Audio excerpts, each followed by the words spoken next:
Good morning, everyone, and welcome to the Mac and Jack Sports Show.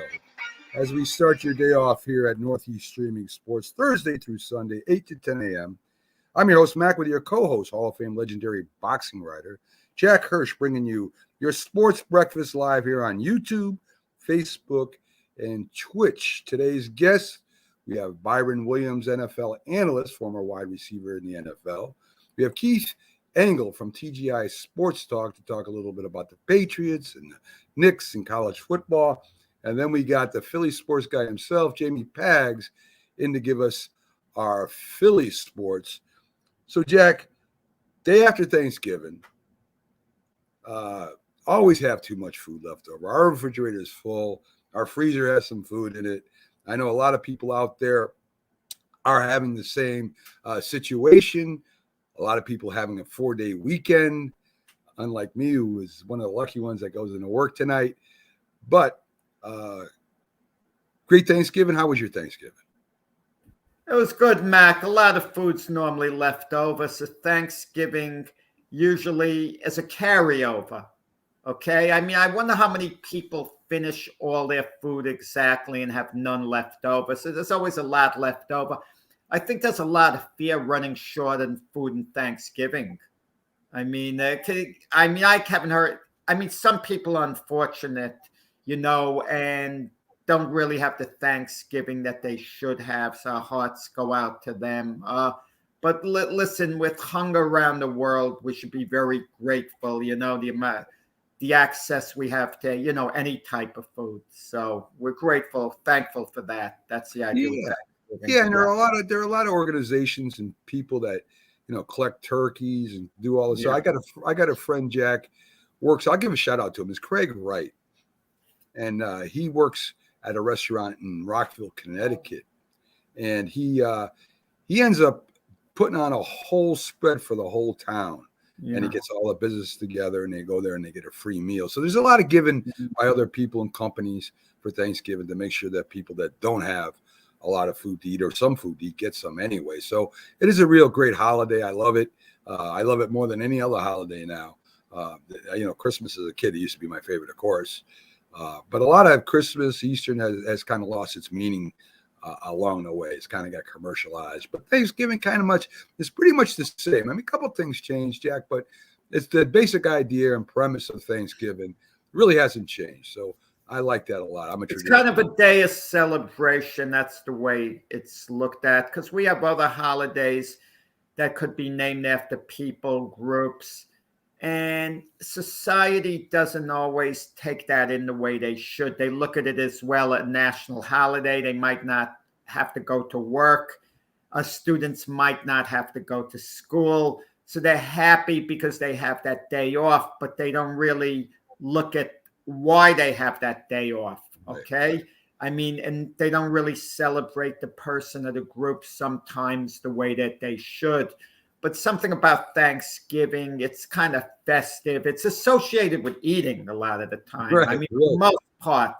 I mean, in all due respect to the 3 NFL games, I think most people are looking forward, eating, getting together with family, friends, or just within their own household, having like a relaxed time. So I think Thanksgiving is one holiday that I think that people really they get it as far as Thanksgiving goes. It's supposed to be like a happy holiday for them. Definitely. I agree with everything you said there. Before we get to the 3 games, one college game, number 8, Ole Miss beats Mississippi State. Rivalry, of course, they went 31-21, so they're still in the top 10. Mac, I thought you were going to say the basketball game. Rick Pitino's back on the map. Iona beats Alabama. Yes. Big upset. Big upset. Yes, it was. But of course, I'm talking about football. My mind's on football. But let's hit a couple updates here. Mac, you have the football background. You never played the game of basketball, Max. So that's why maybe you don't want to talk about it. You played football. You coached football. That's why you like to talk about it. So you maybe want to bypass basketball because you never played the game, Mac. No, I played, Jack. I played. I wasn't as good as I was at football and baseball, but I played. I was a point guard for a while. So anyway, let's talk a little bit about today's games in the NBA. You got Phoenix at the Knicks, the Celtics at the Spurs are the two local games, Jack. And let's talk a little bit about football. The 3 games. Oh, Jack, we went 3 for 3. Yeah, 3 for 3 with the I went 3 for 3 with the points. Right. I thought Dallas was going to win, but the Raiders were going to cover the points. That's what happened. But straight out, I got 2 out of the 3 who I thought was going to actually win the game. Technically, if we were betting, both of us went. We would have won all 3 if we went with the points. Because I said Detroit was going to upset Chicago, which they didn't. So overall, we both took Buffalo. We knew that was I had that was a lock for me.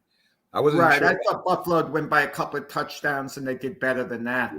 Yeah. So let's take a look first at the Detroit-Chicago game. Detroit jumped out first. It looks like they got it rolling. The Red Rifle, Andy Dalton played pretty well. The Detroit defense played pretty well. I mean, sometimes you have 2 not so good teams play a good game.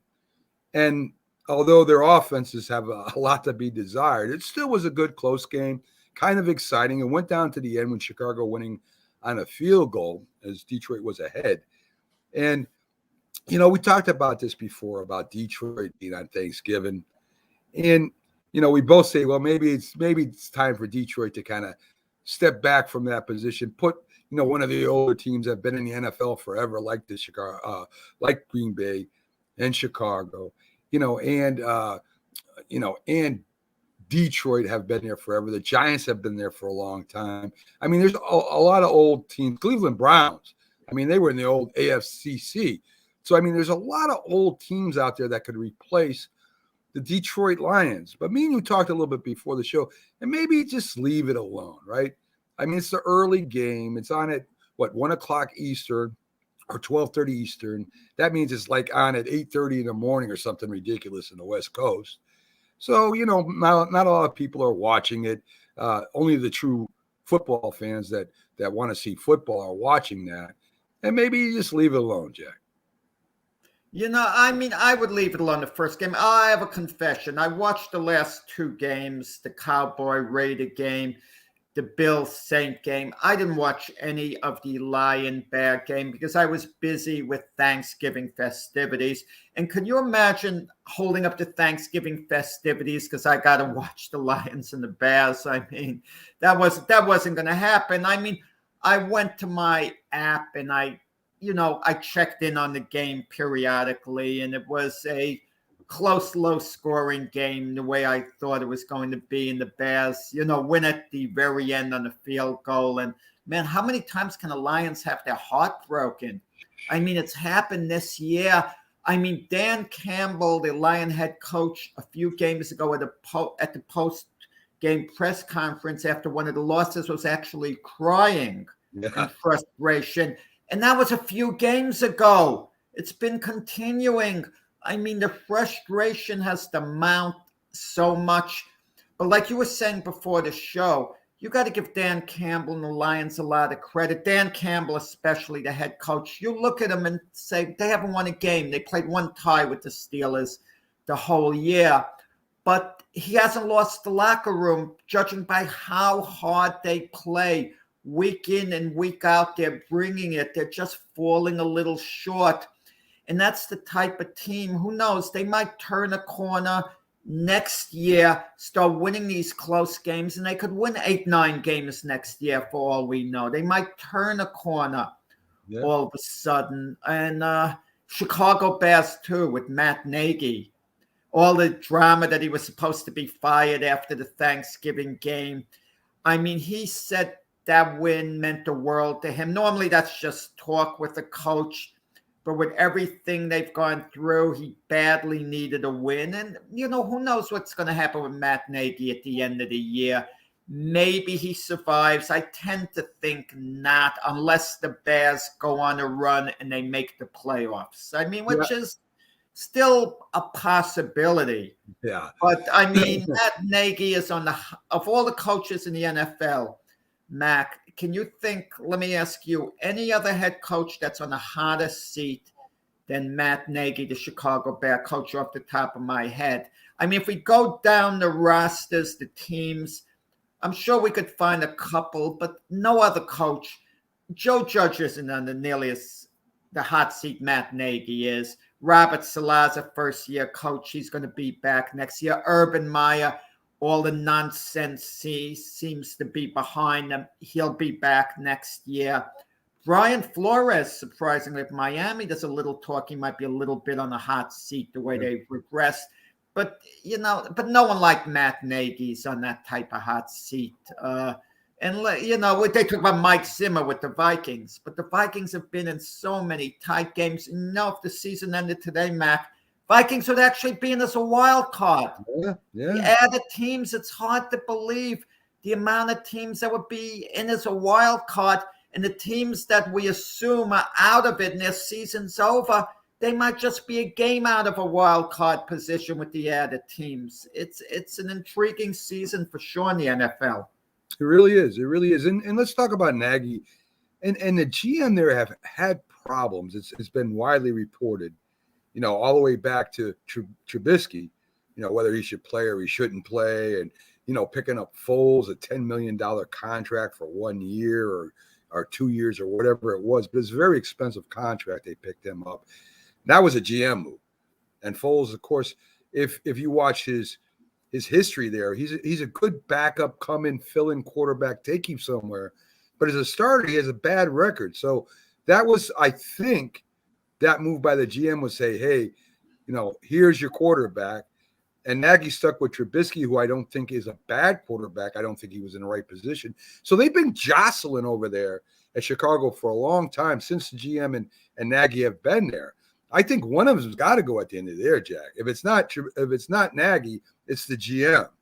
So something's got to happen there, because if the front office isn't getting it together, there's no way the team can. I mean, you got one in charge of personnel and the other one in charge of coaching that personnel. If they're not together, I mean, Chicago's never going to get good, Jack. Mac, if you go out and buy someone an expensive coat and they don't wear it, you're going to get a little ticked off, especially if you think they need the coat and they're going out in the cold. And that's the mentality that GMs have towards coaches, especially a coach that isn't handpicked. You go out and you sign players, especially a quarterback like Nick Foles, who you're paying really good money to, and then the coach isn't playing him and giving him the opportunity that you think the coach should. There's going to be automatic friction there, especially since you can't get rid of that contract, that no one else is going to want it. And as a GM, you feel the coach is kind of making you look bad. We're living in an era where owners, we've always told owners really not to get involved. It always reflects poorly on an owner. And we say, well, let the GM and coach do their jobs and just keep out of it. No, it shouldn't be that way. If someone owns the team, we don't want them meddling too much. But at the same time, they've got to take control of the situation. If you have a GM and owner who aren't on the same page, get them on the same page, or let go of them both, to let go of one or the other, and get it together. You can't have this divide the way they seem to have in Chicago, that they had with the quarterback situation. They moved up Justin Fields' timetable when he was going to play. Okay, Andy Dalton got hurt in the beginning of the year, but then when he was ready to play again, they stuck with Justin Fields. We don't know whose decision that was. Was it Matt Nagy's? Was he giving in to McCluskey, the GM, his decision? I mean, we don't know. But sometimes a GM wants to fire a coach, but he's got to get the owner to sign off on it. And sometimes the owner just doesn't want to sign off on it for whatever reason, that they're reluctant. Listen, we have that situation. We've had it kind of maybe going on with the Giants. I mean, finally they moved on from Jason Garrett, but you kind of wonder whether Joe Judge, the coach, wanted to do that earlier, but because of ownership and the GM's influence, he just wasn't able to. We'll never know the real inside story of that. Not unless Joe Judge leaves, and I don't think that's going to happen till the end of his contract. We'll see about that. So let's talk about the Raiders and the Cowboys. Very exciting game. I mean, we had Jim Jeffcoat and Captain Jack from the Raiders Nation on, and I said if Raiders jump out quick, there's going to be a problem, and the Raiders might win that game. And they did do that, and you saw, even with their best receiver or tight end hurt, they still played well. The only thing that bothered me about that game, Jack, was the amount of penalties. And that goes for both teams. They were penalized constantly. The holding that they haven't been called in holding penalties lately, they made up for it in one game last night. And even though it was the same amount of penalties, it affected the Cowboys more. A couple touchdowns, Jack, because of penalties, where the Raiders, I don't remember them getting a penalty on a scoring play, even though they were penalized. It could have changed the game. So they really came down heavy on the penalties. Even the last kick, when it was kicked 3 times because one jumped off sides, the other one jumps off sides. I think Dallas jumped off sides twice, and then they got a illegal procedure against the Raiders. So it took like 4 times before they kicked that field goal. I'm all for, calling the game. There's got to be a medium, Jack. Let's put it that way. It can't be too tight. It can't be too loose. I know it's got to be tough for officials to do both and try to keep the game going like they do in the playoffs where they almost let anything go. But that's the only thing that ruined it for me. Other than that, you saw 2 teams that are both very good. The Raiders better than I think a lot of people think. But there's always that question in my mind, Jack. Is this the same old Cowboys? You kind of won the little things like the Cowboy left tackle, Tyron Smith. He's offsides, and a touchdown for Dallas had to be called back, and they settled for field goal. That's 4 points. Yeah. Early in the game, Dallas misses an extra point. Those little things kind of like come back to haunt you, during the game. I mean, at the moment, it doesn't seem so crucial. But then at the end of the game, it just comes back. It was a wild game at the end of regulation time with under 2 minutes left, 4th down. The Raiders attempt a 56-yard field goal. The chances of making a 56-yard field goal, it's less than 50-50. I know we're living in the modern age of the powerful foot, but that is still a long, long kick, even in this era. And had that kick been missed by the Raiders, Dallas would have been just 1 first down away from being in field goal possession themselves and winning the game. But the Raiders make it. Dallas, takes it down the field. They get their field goal. And then, Tony Pollard, who returned the kick for 100 yards for TD earlier, that was electrifying. And Dallas wins the coin toss. And you got to take the ball when you win the coin toss. Because if you get a touchdown, it's all over. Right. But there's a school of thought, but if you don't score at all the other team now needs is a field goal.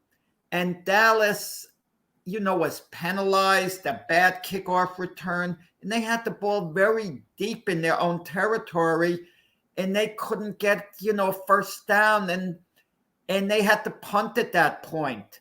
And I'm thinking to myself, you got something like 4th and 3 or thereabouts, even though you're on your own, 13-yard line. I'm thinking you better go for it, because if you're going to punt the ball, the Raiders are going to have the ball close to midfield, and they're going to get in field goal position, so the game is basically going to be over. I know it's a bold, crazy move from your own 13, something like 4th and 3. But if you get the first down, you could keep the ball moving. At least you have your fate of the game in your own hands.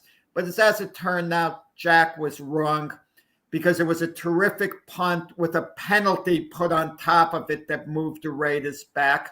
But listen, the Raiders wound up getting in field goal range anyway, and winning the game. It's kind of wild on the last kick with Raiders attempting the field goal. One of the Dallas players, they were trained to charge in as fast as they can to try to time the block, anticipation, but he was called offside 3 times in a row.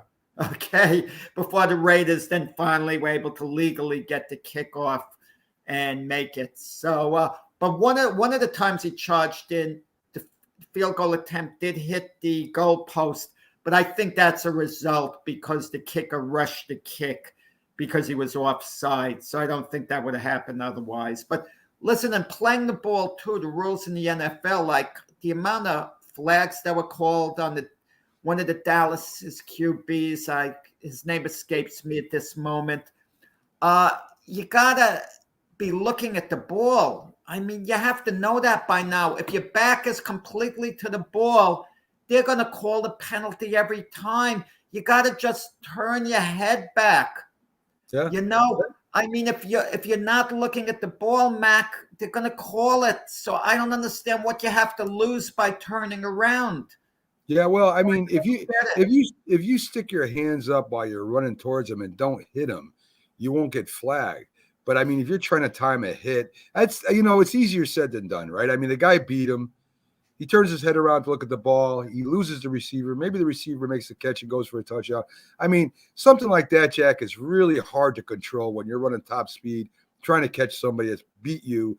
And if they catch the ball, it might be a touchdown. So the pass interference, sometimes people just do it on purpose. I don't think he did. But Mac, at the end, I'm not gonna give him a hard time by not turning his head. He's running full force at the guy, trying to time it. He blew it. It hit him in the helmet instead of hitting the receiver, and he just did what he could do. And yeah, he was penalized a lot. Number 30, I forget his name too. He was penalized a lot. They picked at him all game, and he just wasn't ready. And I'm not gonna make a big deal out of that. That's a guy trying to make a play. No, but Mac, you say, well, they could score a touchdown, but it was 3rd down. Okay, they would have wound up punting the Raiders at that point if they didn't get a 1st down.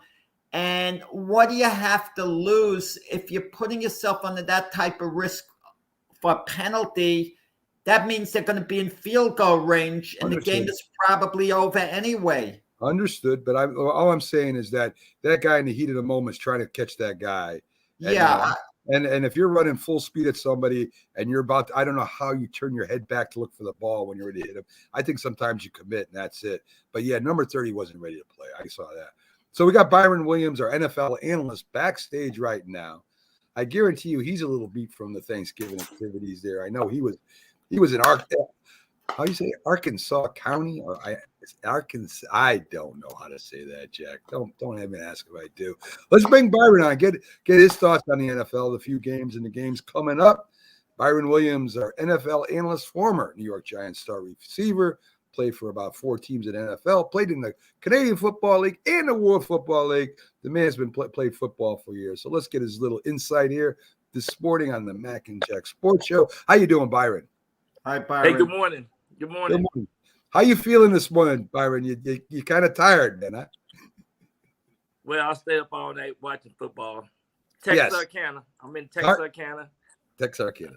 And but anyway, you guys were talking about penalties and how the guy defensive back got beat with the Cowboys, but they have to know this by a team.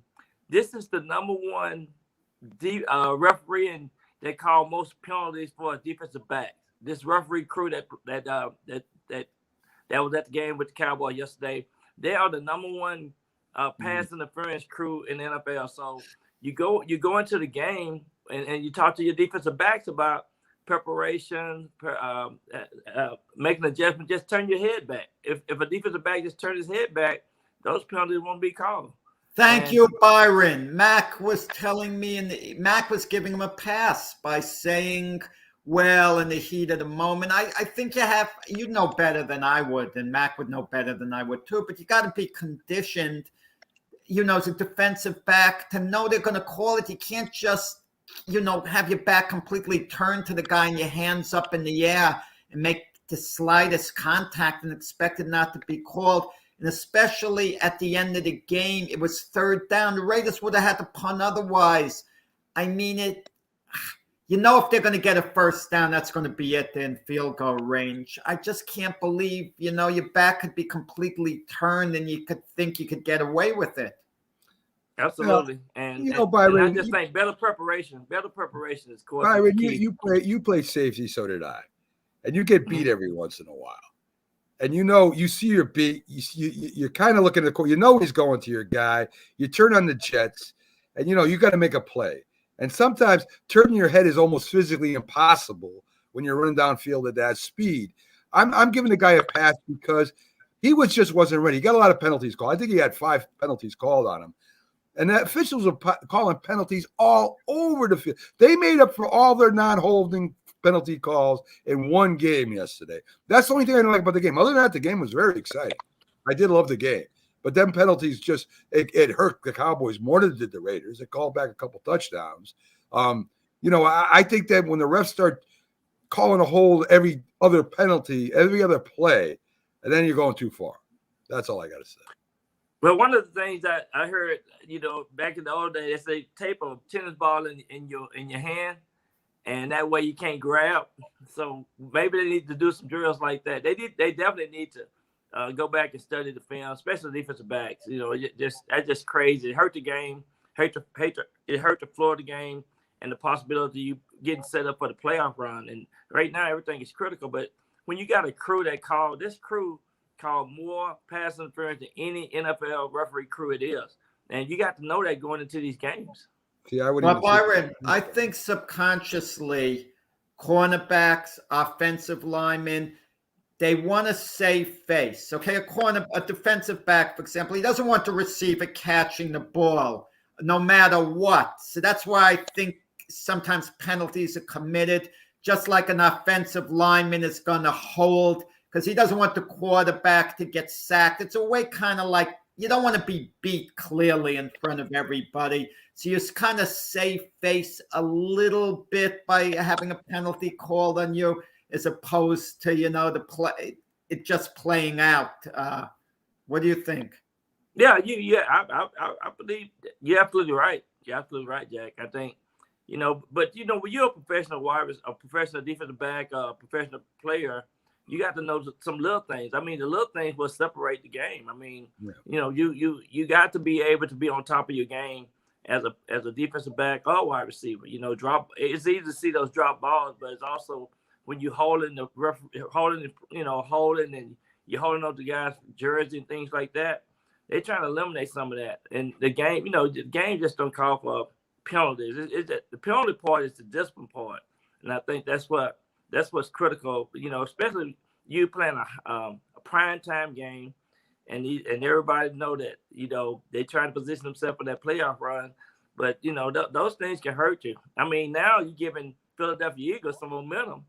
And, beautiful, and a chance to be in the playoff run. Beautiful segue here. So as you said, Dallas loses now 7-4, only 2 games ahead of the Eagles, and only 3 ahead of Washington, believe it or not. So now, if you're a Dallas Cowboy, a coach, or you're a Dallas Cowboy fan, are you starting to get a little nervous? I mean, every year it seems Dallas has the best team on paper, most weapons. And at the end of the year, something happens to knock them out of the playoffs. Are you starting to get nervous now, Byron? I think if I was a Dallas Cowboy fan, I would be getting nervous because that NFC East division is always tough. I mean, you just can't just check and say we're gonna win this game, and that's the good thing about playing in the NFC East. They usually go down to the last week or two to decide who's gonna win that division, and now things are tightening up, which I like, which is good. Because just running around in Dallas, all you heard about the Cowboys getting ready to go to the Super Bowl. People making tickets and plans to go out to LA. That you don't do that. That's not going to happen. This game it turned the corner quick. Just like they had a 6-game winning streak, now they got a 2-game losing streak. So that's what's important. That's what I like about the game of football.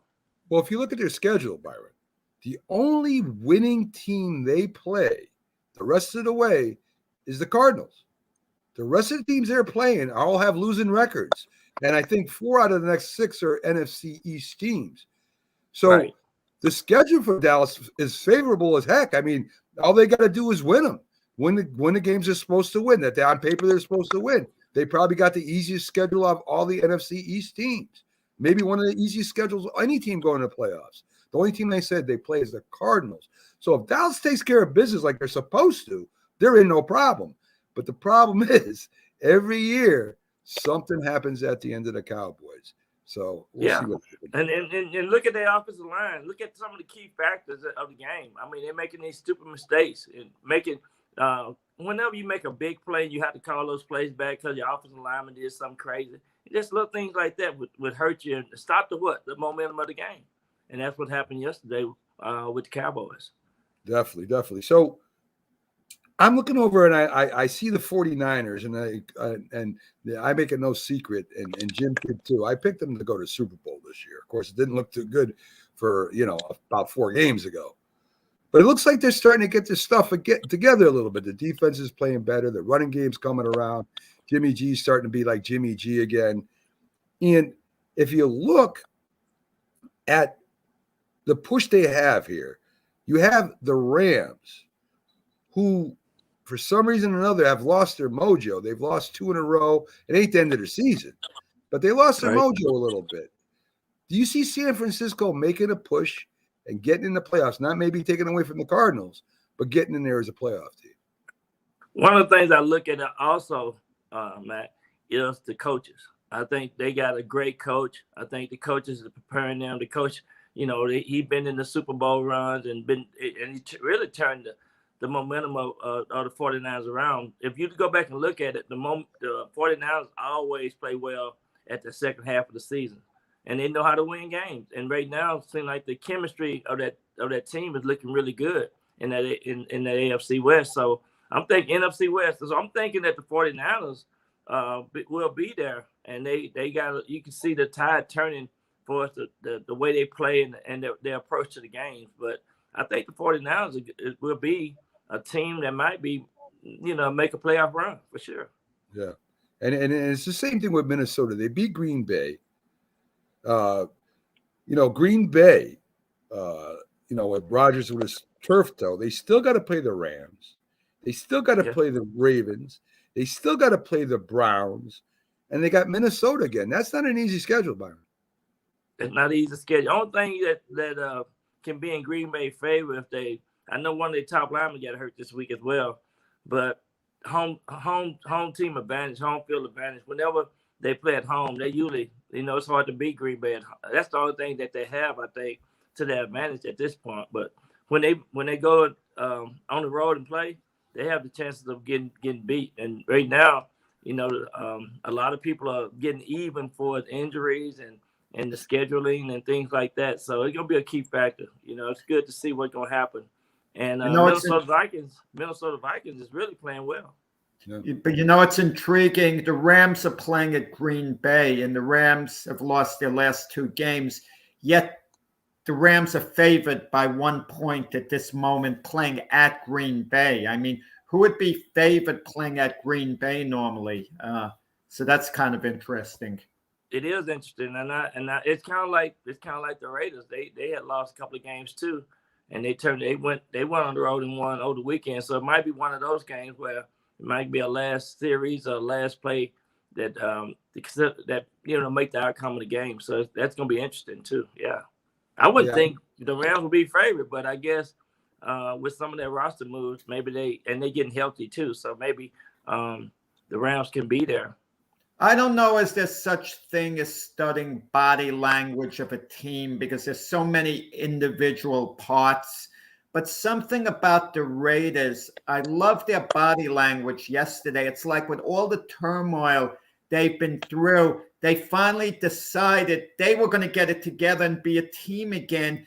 And they seem so focused. I mean, even watching the defensive backs arguing with one another, and then finally, we're on the same page. We'll get it together. I mean, they really wanted it bad, it seemed. It seemed they wanted it a little more than the Cowboys. And I hate to use that term, saying one team wants it more than the other. Let's say they were a little more focused than the Cowboys. Absolutely. I agree with that. And another thing, too, how they really picked up the focus point when the main tight end got hurt. He couldn't complete the game. and they really seem like to me they really just got focused and they say, hey, we're in this game to win it, and they played like it. I'll tell you right now, Parsons is a monster. That guy is a monster. What a player. Oh, my God, they got a great player there. So Sean Jackson had, I know Byron's fond of these older wide receivers. He wants them to keep it going if they can. Deshaun Jackson catches a touchdown pass, and he was wanting the ball all the time again. So that was a throwback.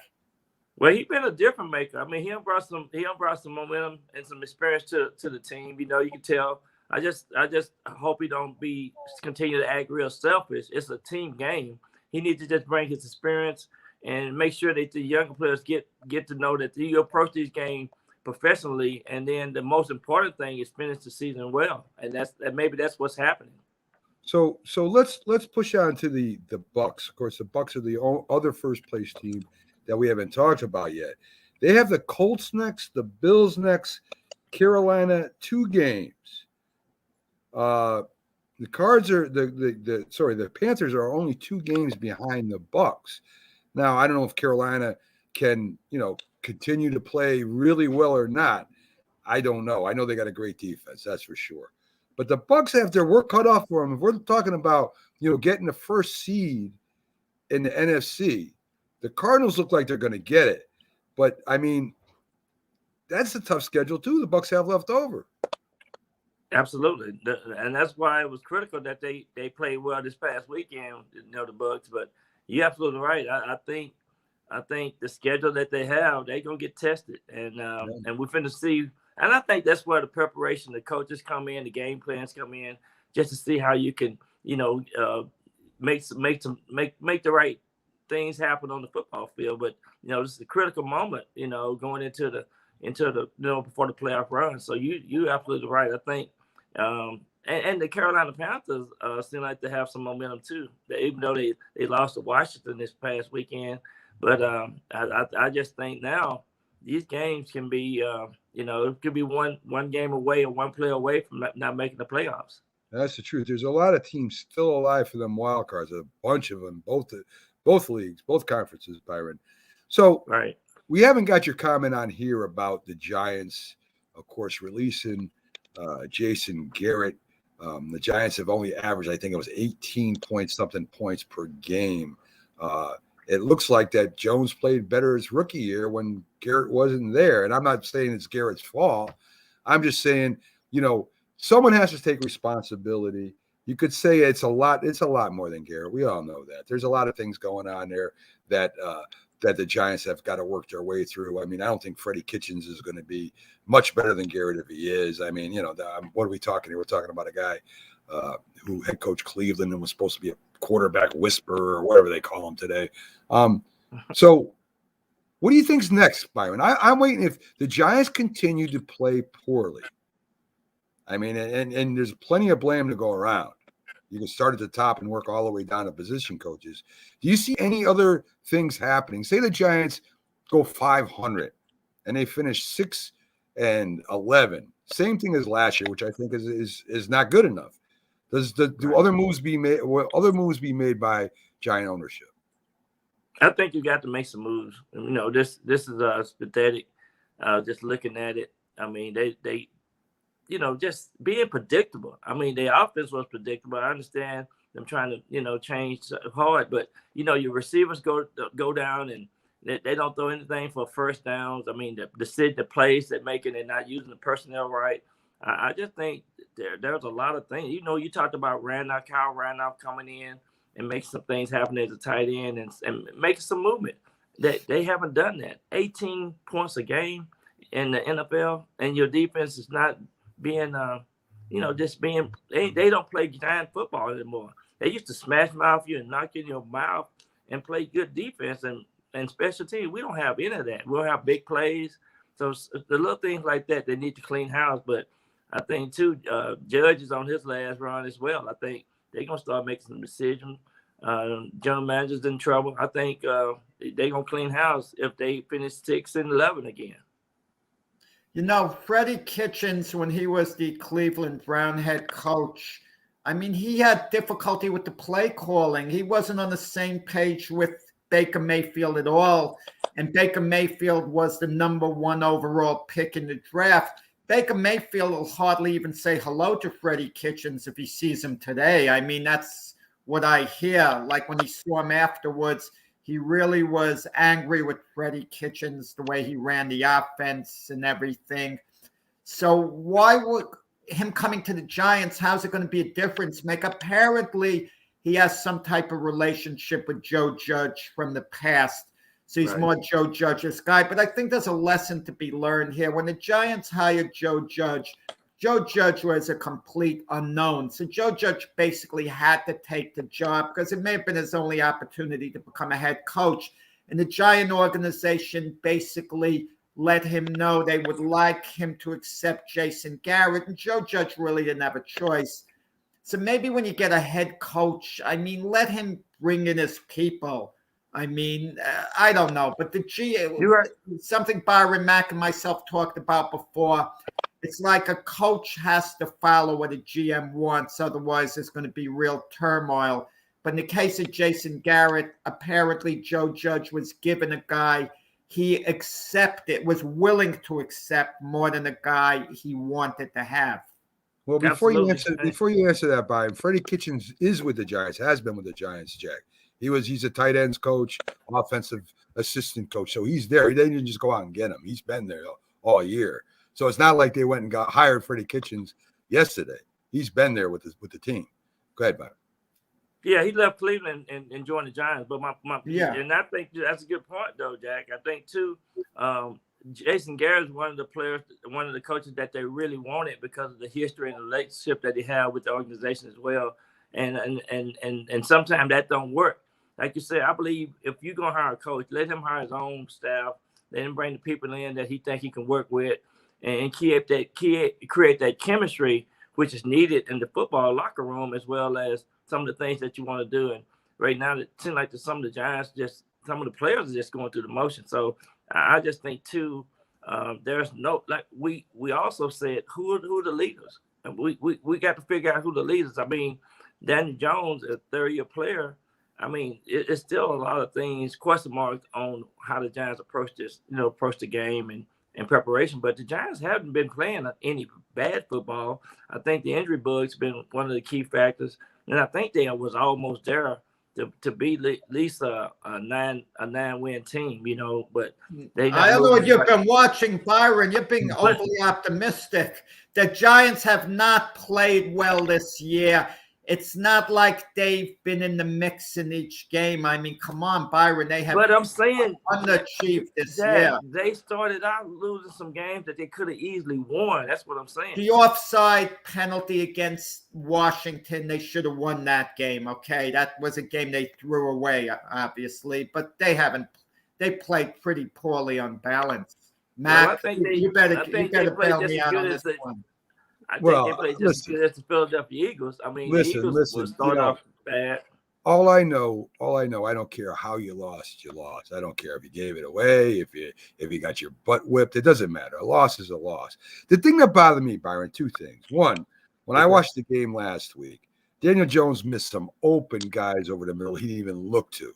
That bothered me. That showed me that he's still not reading defenses correctly. They showed it right in the film. They had a couple of deep posts open, and he threw it down the sideline into tight coverage. So that bothered me right away. That was right in front of him.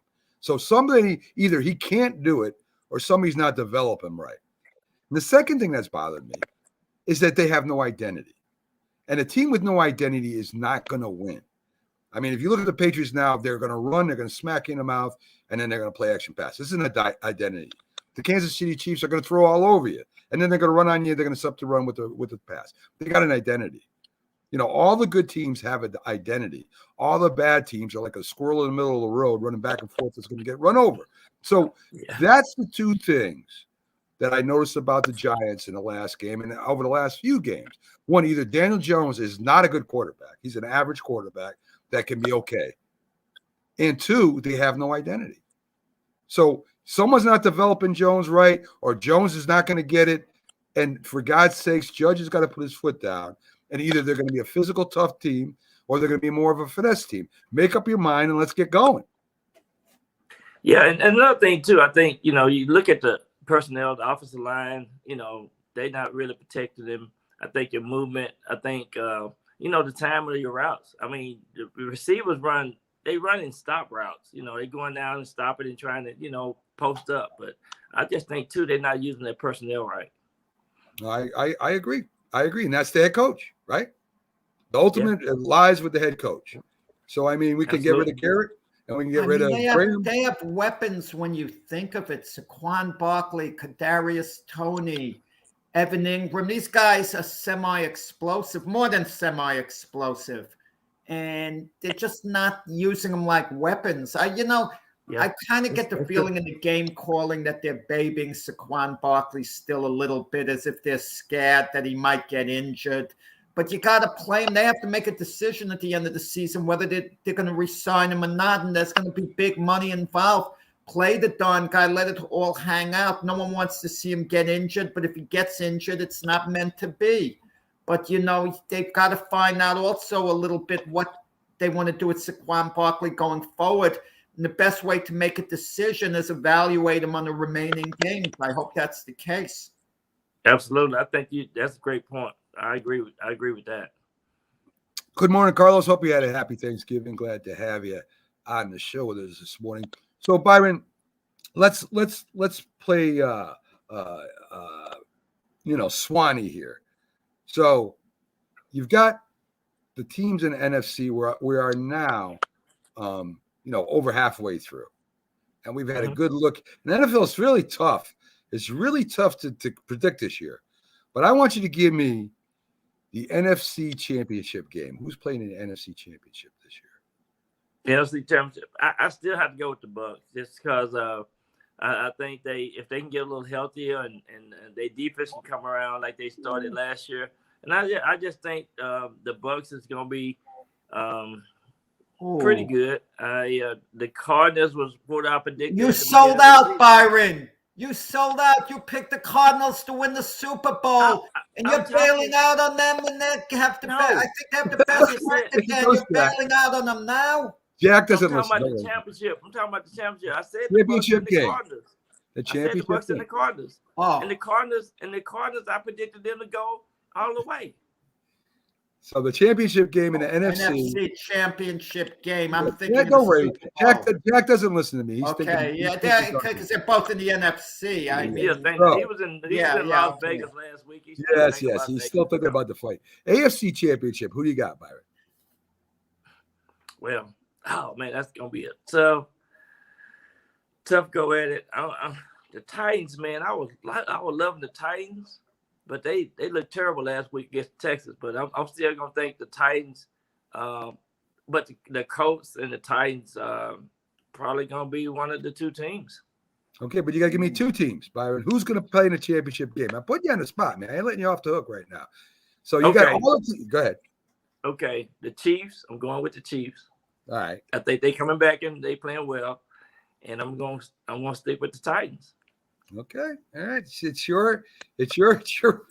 But Buffalo, they lost a lot of momentum, but they looked good last. Well, they ain't played nobody. They played the Saints, but I just think something happened to the Bills. I mean, I don't know what happened to the Bills.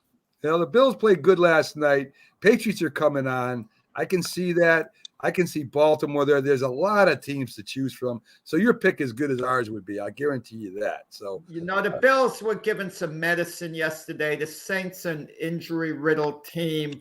Yeah. I mean, the Saints weren't going to beat hardly anyone last night. They were the perfect team for Josh Allen really to beat up on, 4 touchdown passes.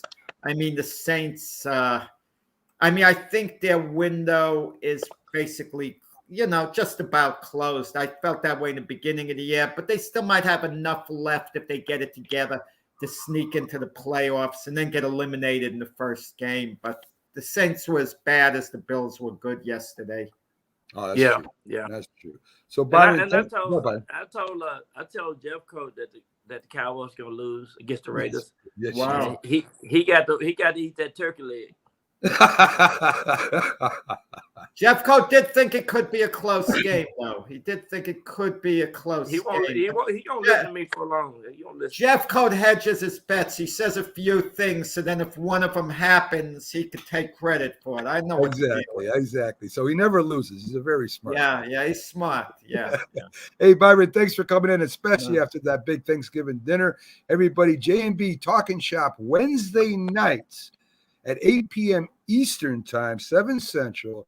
Word has it, they have scheduled the number one running back rushing of all time coming up Wednesday. Dallas Cowboys 3-time Super Bowl champion, leader in touchdowns for years, leader in rushing for years. The great Emmitt Smith is scheduled to be on with Byron and Jim and J&B Talking Shop, a not miss show. So when you get a chance, Wednesday night, 8 p.m. on the Northeast Streaming Sports YouTube channel, go check out Byron, Jim Jeffco, and the great Emmitt Smith. Byron, again, thank you for coming in and enjoy the rest of your week, my friend. Good You stuff, guys have a great, Byron. happy Black Friday. I'll see you next time. You got it. All right. So there you go. Byron Williams wishing everybody a happy Black Friday. So there you go. I hate that holiday. It's not even a holiday, but it is what it is. I don't go anywhere near the stores anyway. As much as I can avoid them, I stay away from the stores unless I absolutely have to go there, Jack. So. I'm going to tell you, I think it's a bit overrated because these great deals that they have for you at the stores, they carry them over into next week. So everyone is mobbing the stores today, and you could get the same deals later on. Yeah. It's almost like a sport now, a competition, people tackling. I did it one morning just for the experience, and I got there something like, 5:30 in the morning just to experience the whole thing. And it was, whatever. It was a one and done deal for me. I wouldn't do it again, but it's unbelievable the way these people are rushing into the department stores so they could save that 25% that they could save later on. I mean, did you wear your boxing gear? That's all I wanted. Did you wear your boxing gear for that Black Friday experience? Did you have your gloves on, your helmet? I don't remember what I had on, but I could tell you a funny story. It's very early in the morning. This was many years ago, and my wife and myself were both teachers then. So she calls me up, and she wanted me to get something for her students, and I happened to have that class for a little while, and I didn't like that class in particular, to pick up some small gifts. And I'm figuring this is Black Friday. I'm there for myself. I'm not there to shop for anyone else. It's my time to be selfish. Yes. And they all are on Black Friday. We all got to get selfish now and then, Mac. It's healthy. It's healthy to be selfish now and then. It's a healthy thing. Okay. I'll keep that in mind, Jack. Folks, we'll be right back after these messages. Got Keith Angle coming on from TGI Sports. And after that, the Philly sports guy himself. So stick around. We got plenty of sports to get to, folks. We'll be right back after these messages.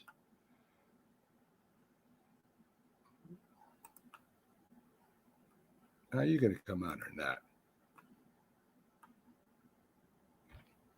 Okay. Well, again, Jack, I don't know sometimes.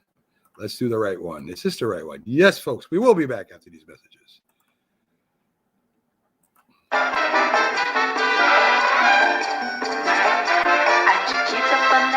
And I'm here to say I am the top banana in the world today. Now you know the best bananas in the land.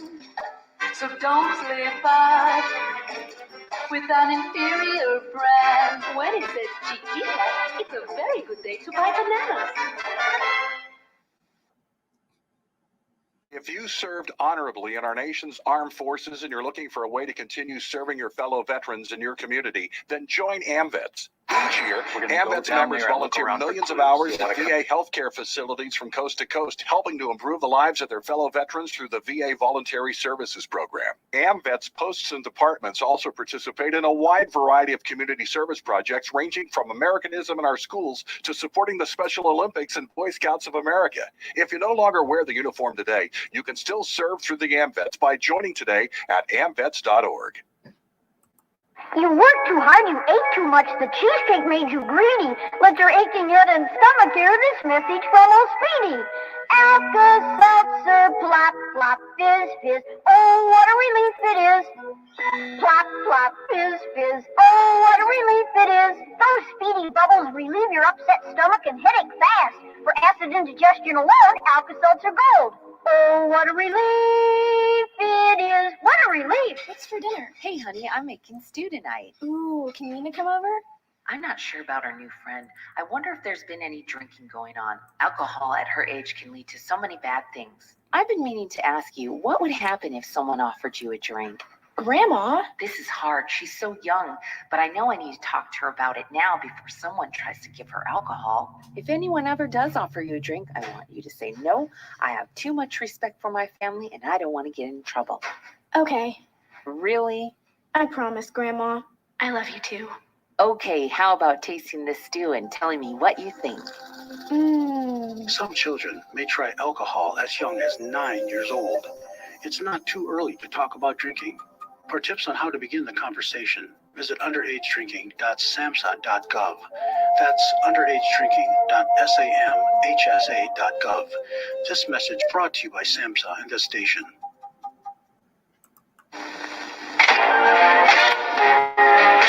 When the job is done, this guy'll be ready to dig into something mighty good to eat.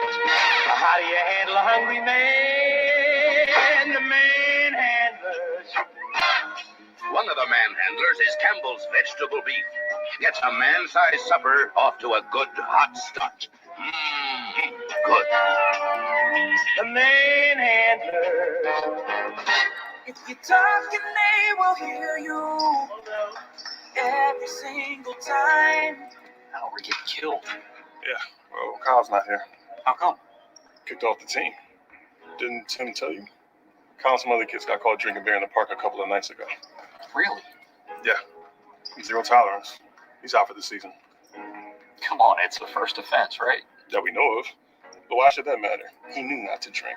I've made it clear to Matt that's what we expect from him. What have you said to Tim? Nothing really. You know, a lot of kids try it at this age, so Yeah, well, a lot of kids don't try it too. I'm not saying that Matt's going to be this perfect kid, but if I don't tell him what we expect and why he shouldn't drink, how's he going to know? You think kids that age really listen? They never admit it, Bill, but they hear more than you think. Talk. They hear you. For more information about talking with kids about underage drinking, visit underagedrinking.samhsa.gov.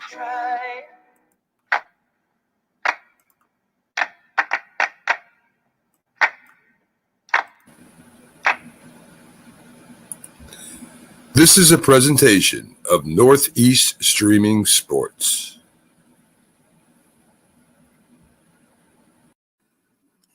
Good morning. You're listening to the Mac and Jack Sports Show on Northeast Streaming Sports.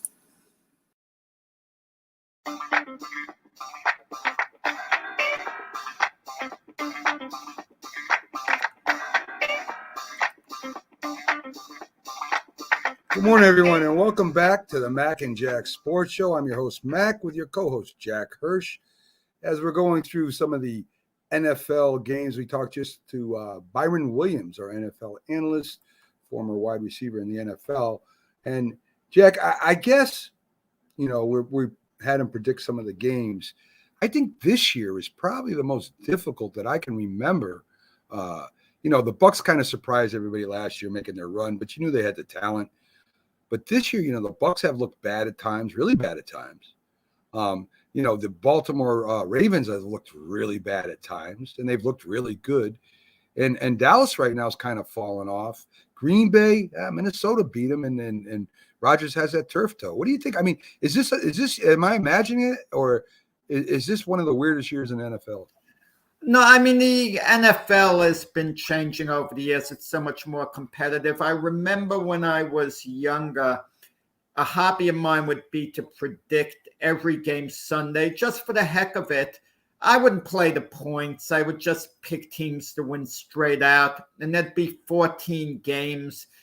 And I would go 13-1 a lot of the time. At that time, I couldn't do that now. Forget the points, just picking winners and losers. I wouldn't come anywhere close to that. I mean, it's so hard. It's so unpredictable. I mean, who could figure out? We mentioned Tennessee a week ago. They lose to the Houston Texans. We actually thought that could happen. We talked about it on the show, but it makes no sense. A team like Tennessee, they're going to beat an elite team and then lose to the Jets and the Texans. I mean, you can't make sense out of it.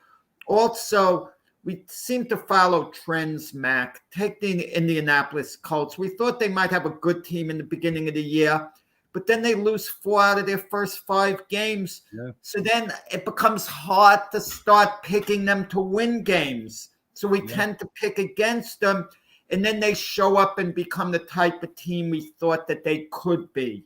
Yeah. I mean, who can figure it out? I didn't think the Dallas Cowboys were going to be that good in the beginning of the year, quite honestly. I thought they'd be, so-so, but they started so great. So that makes it hard to pick against them. And now they're playing like the type of team I thought they were going to be, a so-so team. I mean, it's difficult in that regard. I think the lesson is stay the course. Look at the Buccaneers. You just mentioned them. They were 7-5 last year after 12 games. They didn't look like a Super Bowl team. And then they went on a run and didn't lose again. And you look at the Rams this year. They've lost their last 2 games. They're favored by 1 point at Green Bay. I think the Rams have a very good team. Yeah. So you got to feel that they're going to turn it around. I mean, the Kansas City Chiefs, they were stumbling a good part of this year. They've looked really good the last, couple of games, beating the Raiders, beating the Cowboys. Is this the real Chief team that's going to take off? Are they going to be the type of team that went to the Super Bowl the last 2 years? Or is this a little bit of an aberration, a little bit of a tease, and that they're just going to be so-so the rest of the year? I can't tell, Mac. I mean, if you look at the teams that we thought were going to be good, I mean, we thought the Rams would be good. We thought the Cardinals would be decent, and the Cardinals right now are leading the league. Tennessee with their big running back who is hurt now, seem to play better without him for a time there. I don't know. And you look at the Patriots, and they seem to have some weapons now, and they get their running game and defense going. That's the old formula for the Patriots going to the Super Bowl. So, I mean, there's so many teams, and I think it's going to come down to the better prepared teams for that one game, right? When they get in the playoffs, it's either win or go home is when you're going to find out if these teams we thought were going to be good in the beginning of the year are really good, or it's the teams like Cincinnati who can come up and beat anybody. It's going to be that one game preparation. And that's when I think you got to tip your hat and your hand to the coaches, right? I mean, the players can have so much talent, and all teams, and you make an NFL, let's face it. I don't care what anybody says. You got to be talented to make it and stay on the NFL roster. I don't care who you are. You're one of the best in the country. I don't care if you're second string. But I think when it comes down to them big games, it comes down to coaching, and the best coaches, the coaches that have a winning tradition or that are at least in there all the time are the ones that are going to win the game. So when I look, Jack, at the Kansas City Chiefs and the Oakland Raiders, not Oakland, LA Raiders, or Las Vegas Raiders, or whatever team they're going to be 5 years from now, I know the better coach is Andy Reid. When I look at the Patriots, I know the best coach of modern day era is Bill Belichick. So, I mean, the Rams head coach is pretty good too, but you got to look at the coaches when it comes to a one and done. You could say that with Belichick. Don't say it with Andy Reid. He's been to a total of 2 Super Bowls. That's pretty damn good. Which is good, but it doesn't mean. But look at all the years.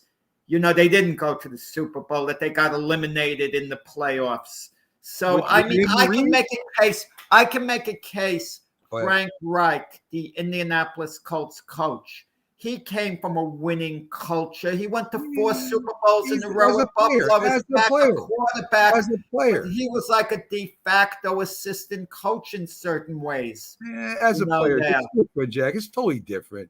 It's totally different playing the game and coaching the game. Totally different. We know that. Yeah, I understand that. But I think if the season ended today, hypothetically, and the playoffs began, the two teams in the AFC that are playing the best actually would be the Patriots and the Colts. Maybe the Chiefs, based on a couple of games, would be a little bit behind them. And I think that's what basically comes down to who gets in the Super Bowl. Now, myself, I believe in staying the course. I picked Cleveland over Buffalo in the AFC Championship game in the beginning of the year. Buffalo, I have to believe, is going to get it together and be there at the end, seriously contending. I have to believe that. They're too good a team to have lost the 4 games that they did so far. And Cleveland has really been floundering. But you want to know something? There have been a good number of cases where teams that have floundered have gotten into the playoffs and finally they got it together. Even the one Super Bowl that the Packers won under Aaron Rodgers, they got in as a wild card. They just kind of got in the back door. And once they were in, they became unstoppable. Even the Giants, their second Super Bowl with Eli, they were 9-7 on the season. They were 7-7. And they were about to get eliminated by the Cowboys and go 7-8. But Tony Romo overthrew a receiver that would have clinched the game. And that opened up everything for the Giants. Well, again, Jack. So now you look at the coaches. Tom Coughlin brought the Jags to the championship, I think, in his first year there. Took them to the AFC Championship game. So, good coach. So, I mean, you're talking about a really good quality coach. His personality, I'll be damned. A really good coach. So this is what I'm talking about, Jack. I mean, if you look at all the teams in the AFC, I see even. I see a lot of even things there. Either any of those teams can almost beat any of those teams on a given day. Easily. Oh, absolutely. Absolutely. So when you look at Harbaugh and you look at Reeves and you look at Belichick, the Steelers are down this year, so I'm not even going to count that with Tom Zach, but Tomlinson. But those are the best coaches in the AFC right now at this time. You could even throw Wright in there if you want. He's been successful as a coach. But I think that's what it's going to come down to. Is McCarthy a good enough coach to win the NFC? This is the NFC Championship game. That's what I said. Won a Super Bowl. They won a Super Bowl with them, with the Packers. Yeah. So I mean, listen, I'm not a big Mike McCarthy fan. Okay, I don't consider him an elite coach, but they did win a Super Bowl, the Packers, with him as a coach one year. They won the mix other years. And I don't want to say can they win in spite of him.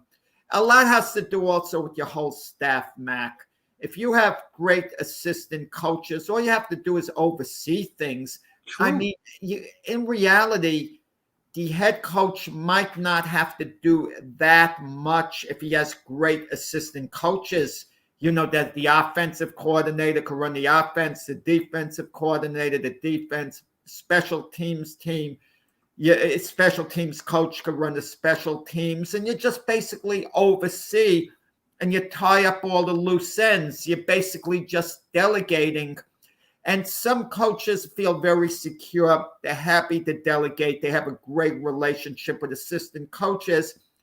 And some head coaches feel a need to do things on their own. They don't really show the faith in their assistant coaches they should. And one of them would be with Joe Judge. He doesn't show his assistants quite the respect I feel that they should. I mean, they had a scuffle earlier in the year. The players, he sent his assistant coaches away and says, I'm going to handle that. Well, I mean, I didn't like that at all. Well, that may be. But I kind of disagree with what you're saying there, because it's the head coach's job to get a good staff underneath him, to make sure that he can delegate it to them. And then if you look at Bill Belichick, all assistant coaches don't make it, Jack. But he's had a great relationship with his assistant coaches. But they don't. But when they leave and coach on their own, they don't make it. But the point is, they are performing great under Bill Belichick. Under his guidance. And they have a great, I heard that Bill Belichick, he gives them bonuses, money out of his own pocket. The guys who work hard, they all work hard, but the guys who put in extra hours, a lot of extra time, he realizes that they're away from their family. So he cuts those guys a check. But notice Bill Belichick's assistant coaches, they leave him, but they come back. Patricia, who coached the Lions, comes back to the Patriots. Josh McDaniel, who left to coach the Denver Broncos, comes back to the Patriots. I mean, he's had good relationships with these guys. True. Like But what you were saying, Weiss. but what I'm saying to counter that, the only thing I was saying, Jack, is that you're saying that, the head coaches, a lot of them, all they do is oversee. And all they need is good assistants. No, they could. It depends on the coach. I agree. On the head coach. I agree. So anyways, this is all I'm saying, Jack. I think that when it comes down to playoffs, a lot has to do with the game plan and the coaches, because any team right now can be any team out there. I don't care who you are. And of course, football bounces a funny way anyway, penalties and all this stuff come into play. But a good coach, a great coach, let's put it this way, a great coach will overcome their mistakes, have his team overcome their mistakes. I'm not just talking about head coach, period. Of course, the head coach, the staff represents the head coach too, Jack. I don't disagree with what you're saying. I'm just saying, I look, when it comes down to games like this, when you got teams in playoffs that are gonna that have a chance, you lose, you're gone. I kind of look at the coaches, and that's how I make my decision. So until that happens, I mean, I picked the Browns. But Mac, I wouldn't do. I understand what you're doing, and all factors equal, I would too. But take one of the great coaches in NFL history, the winningest coach in NFL history, Don Shula. I mean, how many Super Bowls did Don Shula win? He won the 2 in a row. Okay. The Dolphins had the unbeaten season, and then they had an even better team the following year that went 12-2. That was better than the Super Bowl team. It was a more powerful team, a more dominant team than the team that went unbeaten, who actually struggled to get by, who won their 3 playoff games by a total of 17 points during the unbeaten run. And believe me, that unbeaten team would have gotten crushed by the Chicago Bears. Take my word on it. There's no way they beat. There is absolutely no way they beat the Chicago Bear team. I mean, I don't even see talking this about. being But that's another argument. But the which point team is, are you talking about? What Dolphin team are you talking about now? The unbeaten Dolphin team. Jack, you don't know that. Neither do I. I mean, you don't know. I could tell on the compare. Listen, we tend to overrate. Listen, based on a certain record and circumstance. The record is all that matters, Jack. You could say if and but if somebody didn't overthrow somebody, if somebody didn't get a penalty, you could say that about every game, and you could say normally that about both teams. All that matters in the end is whether you win or lose the game. I don't care how you win it or how you lose it. I don't care if somebody fumbled the ball, if somebody overthrew somebody. It doesn't matter. The game is the game. The record is the record. And the wins are the wins and the losses are losses. End of story. That doesn't matter. But all that matters at the end is that you win the Super Bowl. It doesn't matter what your record is. Case in point, the Indianapolis Colts under Peyton Manning, they were 14-0, and their head coach, Jim Caldwell, pulled Peyton Manning out of the game to rest the team because he knew they were going to the playoffs, and he wasn't interested in an unbeaten season. He was just interested in resting guys, getting them ready for the playoffs. Well, you were just saying. They lost to the Saints. I'm just talking about what you're saying about the Dolphins' perfect season. They weren't that well. They were that good. They won every game. I don't care how they won. They won. Listen, they were a great team of their era. Yeah. You can argue one of the best teams of all time based on the record, but they were not as good as the Chicago Bear team. They were not as good. Listen, they weren't as good as the Pittsburgh Steelers teams that won 4 Super Bowls. I know. That's the point. No, Jack. I mean, that's people. Listen, we can't. They weren't as good. You cannot. The team that won the Super Bowl the following season that lost 2 games. That was an all-time great team. Maybe so. The team that repeated. Maybe they were better than the team that was unbeaten. Not compared to the records, they were, Jack. Not compared to the records, they weren't. So that Okay, but there's something to be said about winning every game in the NFL, or else it'll be done all the time. They're the only team. Mac. Wait a minute. They're the only team besides the Cleveland Browns in the old AFCC that have won every game. There's something to be said about that, Jake. I don't care how you do it. That shows a lot of determination, a lot of grit. Floyd Mayweather was better than Muhammad Ali, Sugar Ray Robinson, because Mayweather never lost. He's better. Let's call Mayweather the greatest of all time. According to I didn't say that. You're the one that's comparing teams to teams. I'm not. You did. You're just saying unbeaten makes him automatically the best. I didn't say that. I'm saying that you can't take nothing away from the record. They're the only other team. They're the only team. But the point, getting back to the original premise with coaches, the point I tried to make is this, and maybe I'm the one that went a little off track. I'll acknowledge that. Okay. Don Shula, a great coach. One of the greatest. One of the greats, the winningest coach of all time, 347 regular season victories, okay? Right. Maybe Bill Belichick catches him if he coaches a few more years. Maybe not, who knows?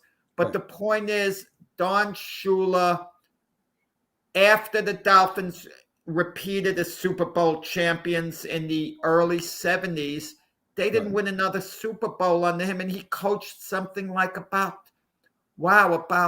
20 years, 20 more years, 25 more years. I don't know the exact number.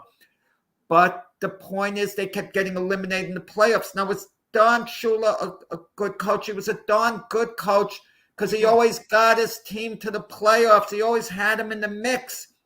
But he also had Dan Marino as his franchise quarterback, the great Dan Marino, one of the best to ever play the game. But they couldn't quite get over the top. Well, they made it to the Super Bowl, Jack.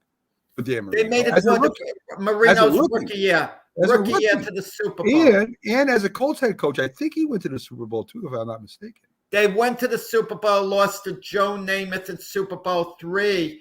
And what happened? And then didn't they go against Dallas in Super Bowl?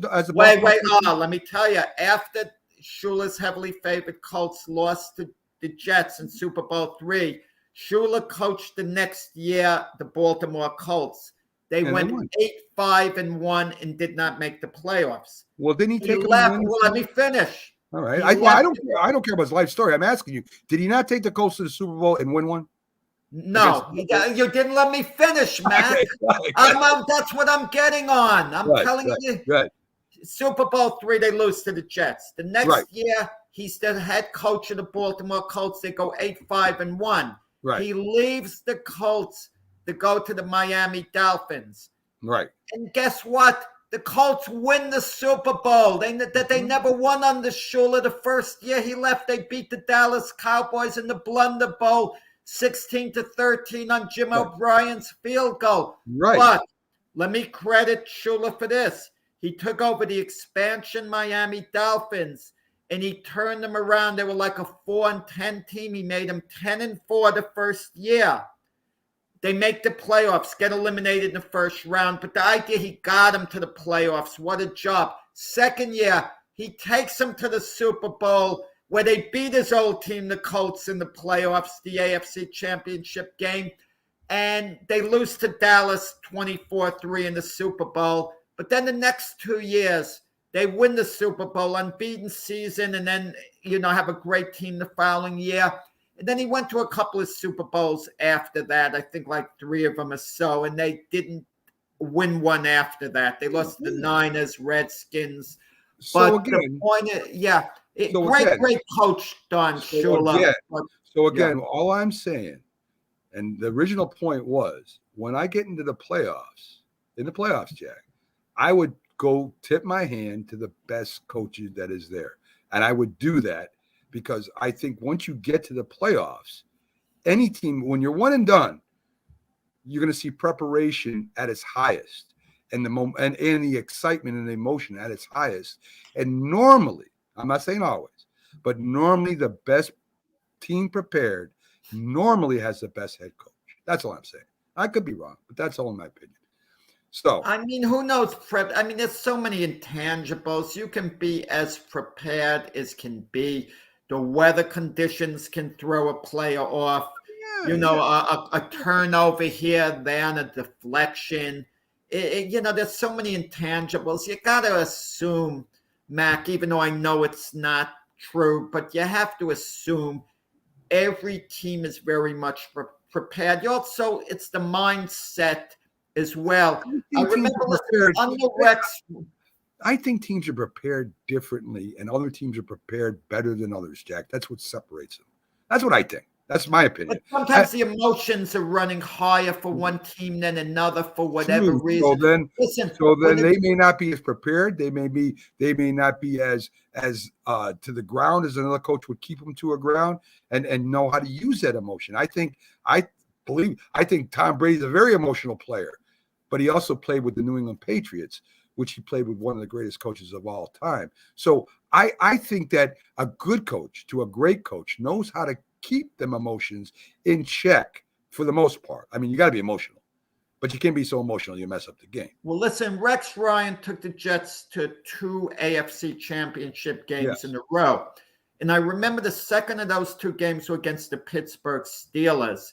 And I remember the beginning of that game when the Steelers got off to a big lead. They were flying. They were running harder than the Jets. It wasn't that the Jets weren't prepared. They were prepared because they came back later and they tightened the game up. They did wage a comeback. But sometimes a team is so psyched, so sky high, they get off to a blazing start and they take full control of the game and get a lead. And I'm not sure, is that preparation? Can a coach psych a football team up? The players themselves kind of have to get kind of riled up. Oh, I agree with that. No, I don't think a coach can psych the players up for a game. I think that's got to come from within the locker room. You need like Ray Lewis type players, get on the guys that they're really coming ready to play. Sometimes, Mac, we've seen it. It could be a very big game, but you don't know whether the players are really as ready to play as they should be. Well, let me comment on a comment Carlos made. He was talking about the Giants and the Patriots, and the Giants weren't as good as the Patriots. You could say on paper maybe that's true, but the Patriots were prepared but got unlucky. Let me tell you a little story about the Giants and the Patriots, the coaches. Bill Belichick and Tom Coughlin both coached at the same time under Bill Parcells. Tom Coughlin went up against Bill Belichick every day in practice. He coached the offense while Belichick coached the defense. So Tom Coughlin was ready for Bill Belichick. Tom Coughlin, the Giants always threatened the Patriots when Tom Coughlin was there because the two coaches knew each other very well. And Tom Coughlin, as I said, coached against Bill Belichick for a couple years. He knew. He was part of the 90 Super Bowl championship team under Parcells with Belichick. So there was a lot of, by Coughlin being prepared, there was a lot of knowledge of Bill Belichick. So that's why the Giants played him so tough. It wasn't just because the Giants defense did play well, and Manning, they had them lucky things that happened. And of course, luck is part of winning as much as a lot of things.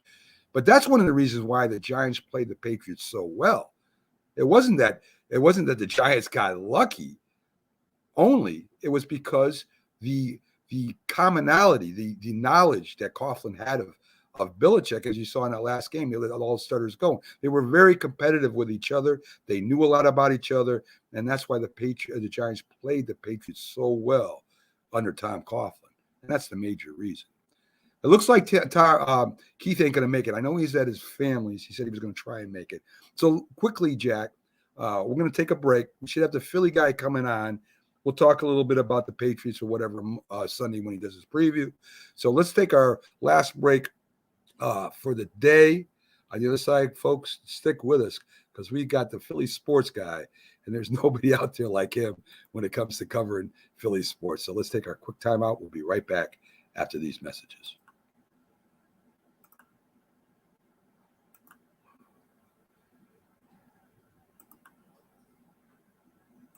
Here comes the king, here comes the big number one. Budweiser beer, the king is second to none. Just say Budweiser, you've said it all. Here comes the king of beer, so when you hear the word asthma, you probably think of shortness of breath, coughing, or leading the rest.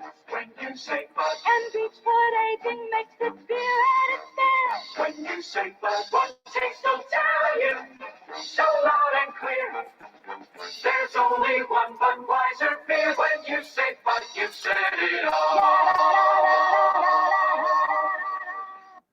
When you hear the word asthma, you probably think of shortness of breath, coughing, or inhalers. Lots of things can trigger asthma, but the fact is that asthma doesn't just attack, it can kill. But with proper medical management, asthma is controllable. If you experience shortness of breath, wheezing, tightness in your chest, or persistent nighttime coughing, you may have asthma. See your doctor and get the facts. You'll breathe easier. For more information, call 211-INFO line. A message from the Connecticut Department of Public Health, keeping Connecticut healthy. I heard you want to be a frito bandido like me. You do? Then you must sing the bandido song. Let's sing together. You just follow the bouncing Fritos corn chips bag. Ay, ay, ay, ay. I am the frito bandido. Hey, I like Fritos corn chips. I love them, I do. I want Fritos corn chips. I'll get them from you. Ay, ay, ay, ay. Oh, I am the frito bandito. Give me Fritos corn chips and I'll be your friend. The frito bandito, you must not offend. Now, boys and girls, you are frito banditos too. You sing the frito bandito song and you loco for crunchy Fritos corn chips. That's nice. Munch, munch, munchy punchy Fritos corn chips. We all make choices. When it comes to alcohol, kids make choices whether to drink or not. Bye, Dad. Bye-bye. Remember, I'm going to Alex's party tonight and sleeping over. Hey, have a seat for a second. Remind me about that party again? Alex is just... And adults make choices whether to talk about it. That's true of parents and every other trusted adult in a kid's life. Kids want to know our expectations when it comes to alcohol and other drugs. They want guidance and honest answers to their questions. And it makes a difference when the message is consistent and part of everyday conversations. So talk with your kids and help lead them on a positive path. Because when you talk, they hear you. For more information about talking with your kids about underage use of alcohol and other drugs, visit underagedrinking.samhsa.gov.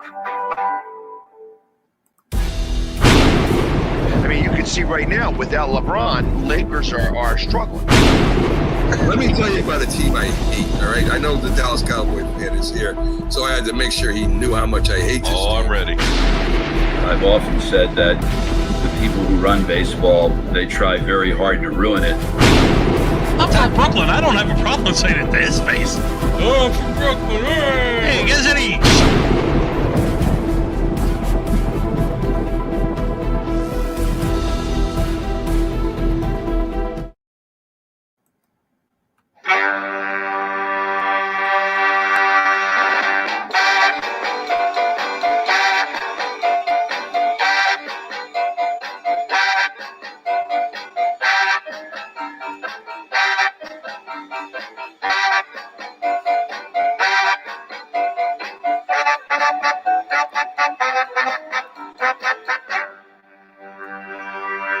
Good morning, everyone, and welcome back to the Mac and Jack Sports Show, our Friday edition. We're on live Thursday through Sunday, 8 to 10 a.m.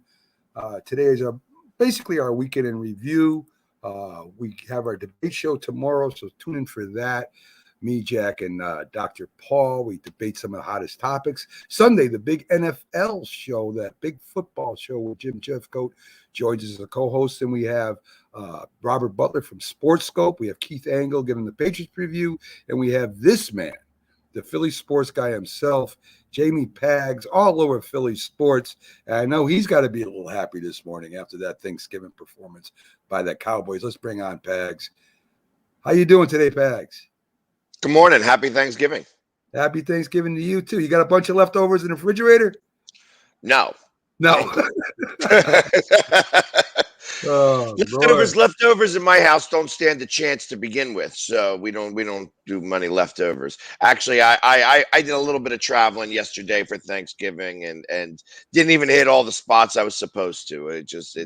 You eat and then you eat and then you're like, oh, I'm tired. That's the truth. So let's talk a little bit about, I know you got to be happy with the results. I mean, it was a great game. Way too many penalties on both teams for my liking. Kind of slowed down the action a little bit. It maybe hurt Dallas a little more. A couple scores were called back. But that's the way it is. The win is the win. The loss is the loss. I don't know. I think they called another pass interference on that number 30 again. Yeah, you know, he was getting killed. He was getting killed. And you know, after you get the third call, that's why they put that. They said they put that fourth call is under review or whatever. But after you get the first three, you're going to get the fourth. You know, and I think that's what's happened there. It's. You know, but truth of the matter is that Dak had the chance to win the game. He got the ball first in overtime, and they didn't do anything. And that's really what it comes down to. You could blame the refs. You could do whatever you want to, but ultimately they came back and had enough to tie it, but they didn't have enough to win it, and the Raiders wind up taking the W. You know, Pags, I think coaches coach scared because they worry what someone else is going to say. And I know this would have been a very bold move in overtime when the Cowboys had like a 4th and 3 deep in their own territory. If you go for it and you don't get the first down, the game's over. It's a short field goal. But realistically, the game is probably over anyway because you got to punt the ball and the other team gets it close to midfield, and they're probably getting a first down in the field goal. I mean, as it turned out, it was a good move for the Cowboys to punt, even though they lost the ball because there was a penalty on top of a deep kick. But coaches are coaching scared. To me, you got to kind of realistically go for it because you're probably losing the game if you don't. So at least I don't know about that. I mean, because it wasn't like the Raiders were moving the ball at will. There were times where they were messing up as well. And if you got them pinned back there, I feel like the kickoff for the Raiders really did them a lot of justice at the overtime because, I mean, first off, they kick it to the 3. He makes it to the 12 and then gets clobbered. And then they have a block in the back. So now it's another 5 yards back because it's half the distance, or 6 yards back because it's half the distance. Now you're starting on the 6 or 7 yard line. Well, I mean, the NFL has ratios to that, and if you start beyond your 10-yard line, there's only like a 7% chance that you're going to go and actually score any points whatsoever. So I kind of feel like that's what happened to them. So they punt. They get a great punt. Yeah. They also get a penalty on top of that. But chances are that wasn't going to happen on the punt. The odds were the Raiders were going to get the ball close to midfield. And then you're basically talking about, you know, an extra 15 yards or whatever, and then position. Hey, don't worry, Bags. I disagree with him. But, you know, it's irrelevant. You don't give him a chance of getting the ball at the 10. You know, that's why maybe they have him. They listen to him at the Jets. And that's why the Jets stink so bad. So let's talk about your Eagles. Last game, I finally got a little impressed with Jalen Hurts, right? He took control of the game as the quarterback. He ran, he threw the ball. He looked like a field general out there finally, where he wasn't just kind of mixed up. I don't know what they said to him or what kind of playbook they gave him, but he was making all the right decisions, when to run, when to throw, ran really well. And he looked like a field leader out there. I think that's got to give you some hope, especially being only 2 games behind the Cowboys right now. Yes. I feel that they have evolved into now a pro offense. You know, that it was going to take 6 to 8 weeks for the offense to get in rhythm and start to work. And it took really 6-7 weeks. And really, if you go back to that Chargers game, we really should have won that game. We gave it up. So now they're running the ball like more than, twice as much as passing, which is what we are. We are a running team. We probably have one of the best offensive lines right now in the league in terms of being able to run. I mean, we had the number 1 rush defense against us last week, and we rushed for 276 yards. That's, most quarterbacks don't even throw for that much in a game, and we ran for it. And this is, and in the last few weeks, it's been like that. It's been over 200. It's like 176, 216, and 276. So it's, they are definitely running the ball, and that running, and some of it has to do with Hurts because obviously he does either the quarterback keeper or he scrambles and runs for some yardage. It's the arm strength is still concerning. However, they're working around that.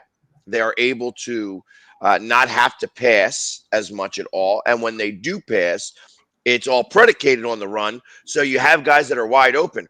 I mean, I haven't seen the type of plays even going to Dallas Goedert where he's got so much open field in front of him afterwards that the yards after the catch are tremendous because everybody's up on the line because they're trying to stop the run now.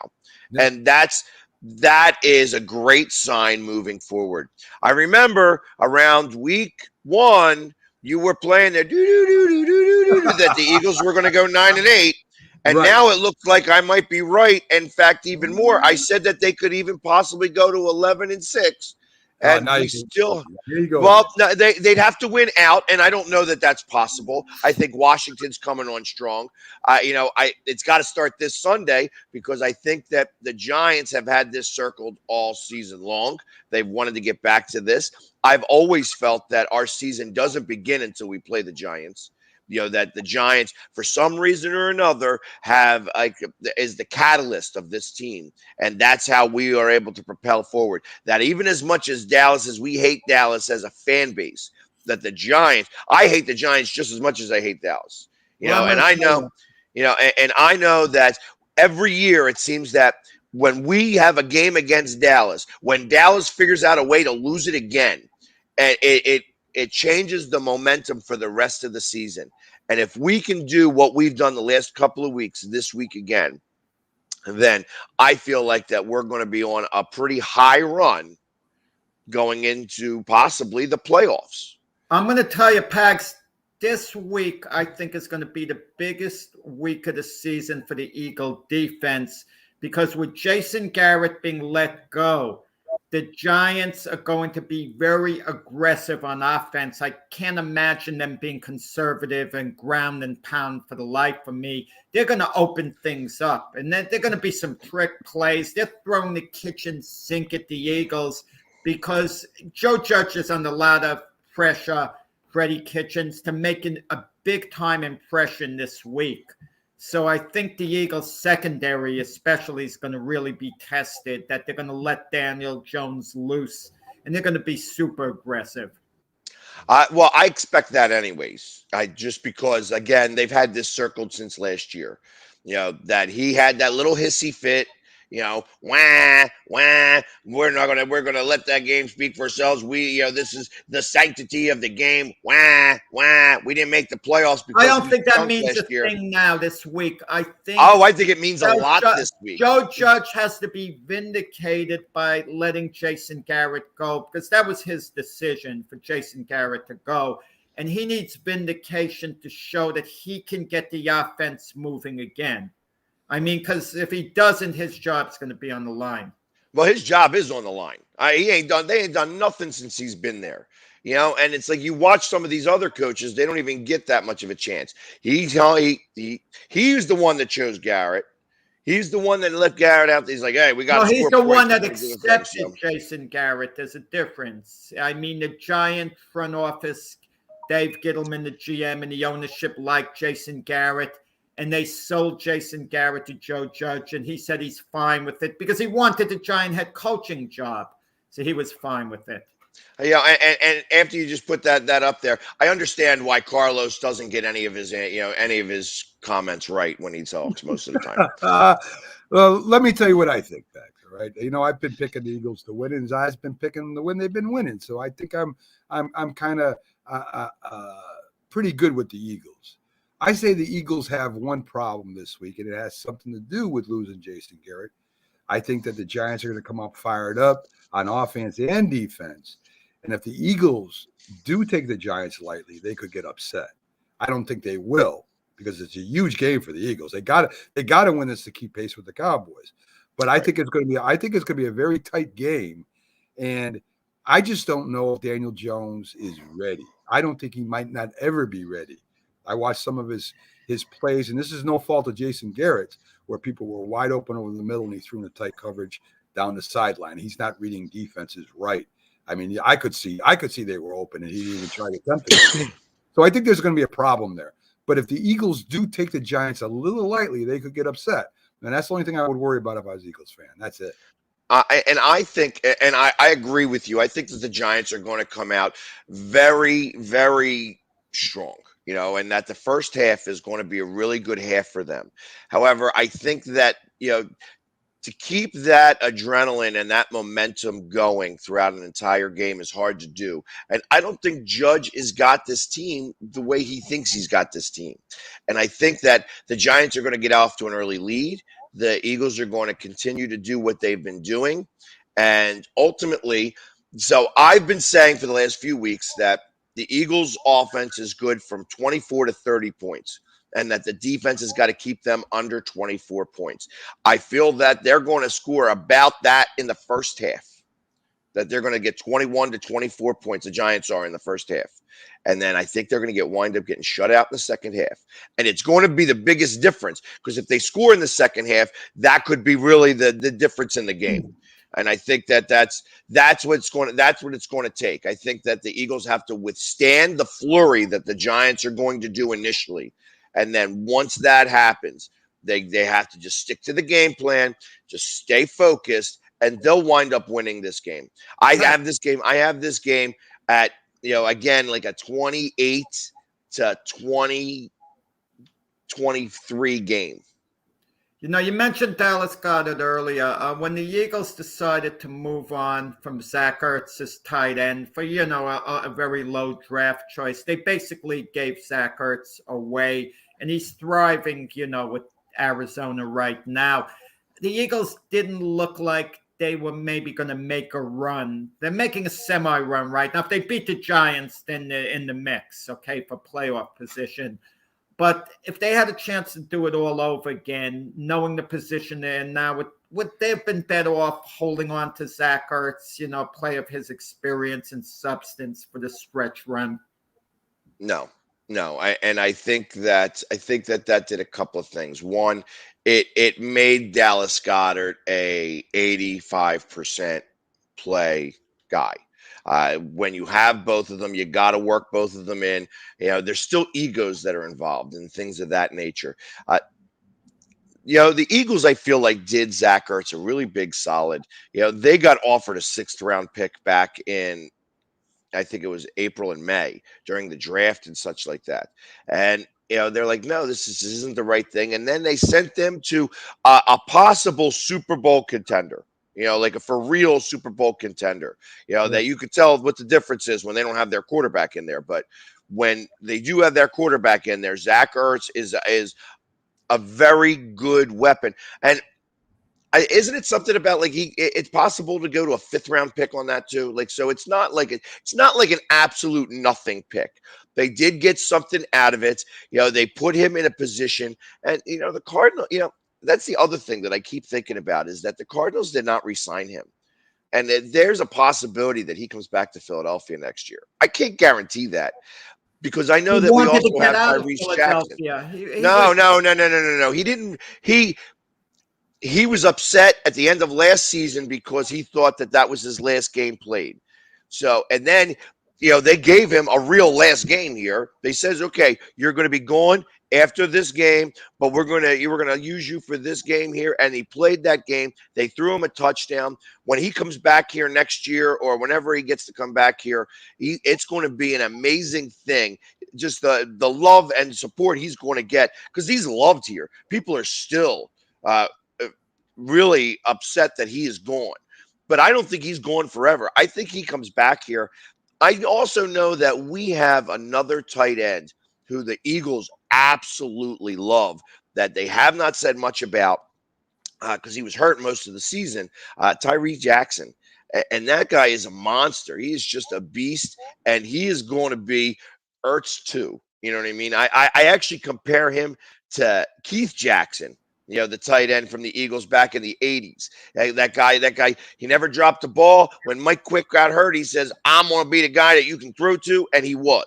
That's what this guy is too. And I think that it's going to be, you know, they are really set on tight ends. So I don't think that it's hurt Ertz. I think that it was helpful for everybody involved when they got rid of him. They sure didn't burn a bridge with Ertz, letting him go to the Cardinals. They did him a good.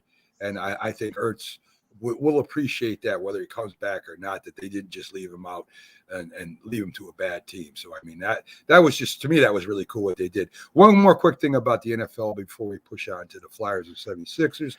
Dallas has a very easy schedule coming up. They only play so does the whole NFC East. We're talking about right now whether the Eagles are in second or not. The number one team in the division only plays one team with a winning record for the last, 6 games or whatever it is left. They only play the Cardinals. That's it. Everyone else has a losing record they're playing. So Dallas can still easily win this division if they play the way they're capable of. The only thing is Dallas always can easily win the division every year, and they don't. So, I mean, I don't know. I think the Eagles got. I am not a fan of McCarthy. I think McCarthy gets the hiney hole pucker as it gets closer to the go time, and that's when he. So, and you figure it out this way: if they lose to Arizona and the Eagles hold serve, which is going to be tough because I think Washington's coming on pretty strong right now. I really don't give the Giants much. So right. I think I'm going to do the Mac and Jack 2-step over the next 10 days, where I stomp the Giants and then stomp the Jets. And I'll be up for both of those games. So, but I think after that, we have Washington twice in 3 weeks, and that's a tough one.